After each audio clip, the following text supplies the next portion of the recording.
일주일 만에 HLB 영상을 업로드하게 되었습니다. 지난 영상에서는 앞으로 HLB를 자주 업로드하지 못할 수도 있다고 말씀드렸는데 많은 분들의 성원에 힘입어 모두에게 도움이 되는 방향으로 결정을 하게 되었습니다.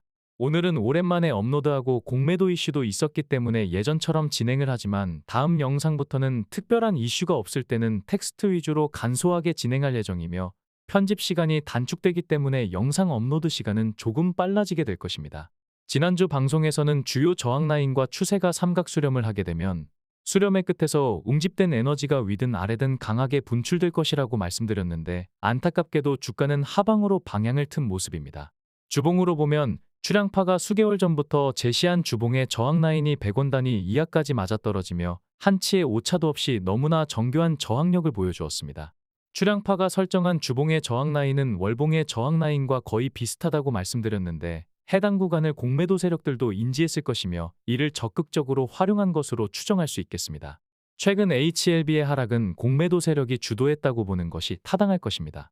최근 6거래일간의 평균 공매도 비중은 17.19%로 지난해 11월 29일 이후 6개월 만에 최고 수준을 보여주었습니다.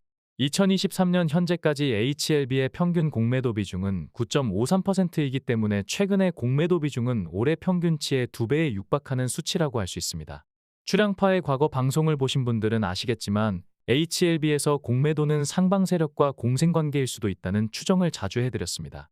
물론 사측 또한 세력들과 공생관계일 수도 있다는 의혹들은 이제는 출향파가 굳이 언급하지 않아도 HLB 커뮤니티에서는 공공연한 사실이 된 지 오래입니다. 공매도 세력이 상방 세력과 공생관계이든 아니든 상관없이 HLB의 상방 세력들은 주가를 부양시키기 전에 인위적인 하락으로 매집형 손바뀜을 유도한 적이 너무나 많았는데 대부분 공매도를 매개로 한 하방 압력이었습니다. 2019년에는 바닥에서 9배 가까이 급등하는 대상승이 나와주었는데 공매도 과열로 지정된 날을 제외한다면 가장 많은 공매도 비중을 보였을 때는 주가가 급락하기 직전인 6월 11일부터 6월 20일까지이며 이 기간 평균 공매도 비중은 27%에 달했습니다. 거래량이 터지고 매집형 손바뀜을 마무리한 7월 1일부터는 주가가 꿈틀거리기 시작했으며 결국 7월 30일 바닥을 찍고 9배나 상승하였습니다.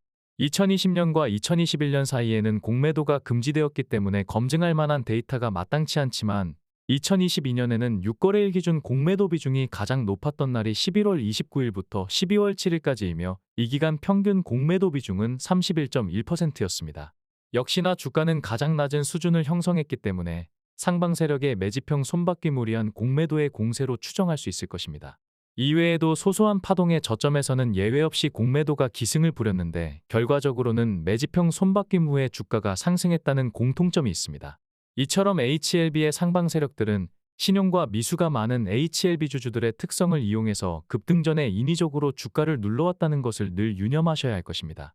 물론 이번 공매도 공세가 상방 세력의 매집형 손바뀜을 위한 인위적 하락 시도라고 100% 단정할 수는 없지만 그동안 보여왔던 행태를 반추한다면 충분히 개연성이 있다고 할 수 있겠습니다. 아무튼 그동안 출향파가 제시했던 추세라인의 저점을 꾸준히 지켜주었으며 2월 9일부터 제시해왔던 37,500원의 저항력도 꾸준하게 유지해주며 지지와 저항 구간에서는 템포 조절을 하는 모습을 보여주었지만 이제는 추세선을 이탈했기 때문에 대응 전략의 변화가 불가피할 것입니다. 다만 NDA 승인을 위한 우선심사 여부 결정일이 한 달밖에 남지 않았기 때문에 세력들도 일정이 촉박하기에 장기간 주가를 누를 가능성은 크지 않을 것으로 예상할 수 있겠습니다. 보통 초보 투자자들은 추세선을 긋게 되면 무조건 저점부터 이으려는 경우가 대부분인데 좀 더 디테일하게 추세를 분석하려면 에너지가 충만한 일봉을 기준으로 설정하는 것이 유용합니다. 6월 12일의 시가는 정확하게 추세선에서 시작되었으며 나름 추세의 하단을 방어하려고 했던 흔적을 확인할 수 있습니다. 다음날 일봉의 고가는 정확하게 추세선을 맞고 하락했는데 이제는 추세의 하단이 저항이 됐다는 것을 확인할 수 있습니다. 아무튼 적지 않은 에너지로 추세를 이탈했기 때문에 특별한 호재 뉴스가 나오지 않는다면 공매도 공세는 더욱 하방 압력을 가중시킬 수도 있을 것입니다. 출향파는 언제나 그랬듯이 이유 없는 조정은 매력적인 매수 기회로 보고 있습니다. 다만 응집된 에너지가 크게 분출할 수도 있다라고 말씀드린 만큼 추가 대응은 조금 여유를 갖고 핵심적인 변곡 구간을 활용하시는 게 좋을 것입니다. 우선 32,100원은 출향파가 2월 말부터 강조했던 구간이며 여전히 강한 지지력이 있다고 할 수 있습니다. 또한 2월 20일 상한가의 시가는 상징적인 지지력이 있으며 갭 지지까지 있기 때문에 막강한 에너지가 있다고 할 수 있습니다. 마지막으로 29,100원은 갭의 시작점이자 차트상으로 변곡점이기 때문에 역시나 막강한 지지력이 있다고 할 수 있습니다. 지금 출량파가 제시한 변곡점까지 조정받지 않고 반등한다면 그대로 좋을 것이며 해당 구간까지 하락한다면 좋은 물건을 싸게 산 것 같은 희열을 느끼실 수 있을 것입니다. 장기 투자를 한다고 해도 적절한 변곡점에서 부분익절하고 조정 시 재매수를 반복한다거나 다양한 종목에 분산 투자하고 익절한 종목으로 조정받는 종목을 대응하는 것은 주식 투자의 기본이자 투자 성과를 극대화하는 지름길이라는 것을 유념하시기 바랍니다. 만약 여러분들이 누군가에게 투자 관련 조력을 받는다면 매매일지를 공개해 줄 것을 요구해 보시기 바랍니다.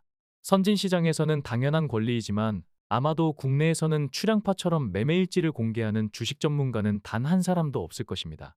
출량파는 국내에서는 처음으로 추천한 종목의 모든 영상 자료와 매매일지를 공개해서 투명하게 검증받고 있으며 높은 추천 성과를 입증해드리고 있습니다. 멤버십 추천 종목은 여전히 지수보다 좋은 모습을 보여주고 있습니다. 투명하고 정직하게 매매일지를 공개하면서 추천 성과까지 좋다면 출량파 VIP 멤버십에 참여하는 것도 투자 자산을 늘리는 좋은 방법이 될 것입니다. 코스피는 기관의 매물을 외국인과 개인이 받아주며 마감하였습니다. 코스닥은 기관과 외국인의 매도 공세를 개인이 받아준 모습입니다. 외국인은 현물은 물론이고 선물 시장에서도 4,180계약을 순매수하며 내일장을 기대하는 모습입니다. 금일 HLB 수급은 기관과 외국인이 동반 순매도하였으며 해당 물량을 개인이 받아주었습니다. 최근 1개월 수급을 합산하면 외국인은 122만 주를 순매도하였고 기관은 4만 주를 순매도하였으며 반면 개인은 113만 주를 순매수하였습니다. 금일 거래 금액에서 차지한 공매도 비중은 16.45%로 소폭 감소하였지만 최근 6거래일간 공매도 비중이 급증했다는 것을 확인할 수 있습니다. 금일 대차잔고는 5,024억 원으로 소폭 감소했으며 그동안 쌓아놓은 대차잔고로 공매도를 확대하고 있지만 추가로 잔고를 늘리지는 않는 모습입니다. 6월 12일 기준 공매도 잔고는 512만 주이며 2월 20일 상한가 직전에 공매도 잔고를 넘어선 모습입니다. 오늘의 HLB를 총평하자면 공매도 공세로 최근 약세를 보이고 있지만 공매도 외에 특별한 악재가 없기 때문에 추가로 조정을 보인다면 매력적인 매수 기회로 활용하는 것이 좋을 것입니다. 다양한 종목에 분산 투자를 한다면 익절한 비중으로 약세인 종목에 효율적으로 대응할 수 있습니다. 특정 종목에 몰빵하는 것은 달걀을 한 바구니에 담는 것만큼이나 위험하다는 것을 늘 유념하시기 바랍니다. 이상으로 금일 방송을 마치겠습니다.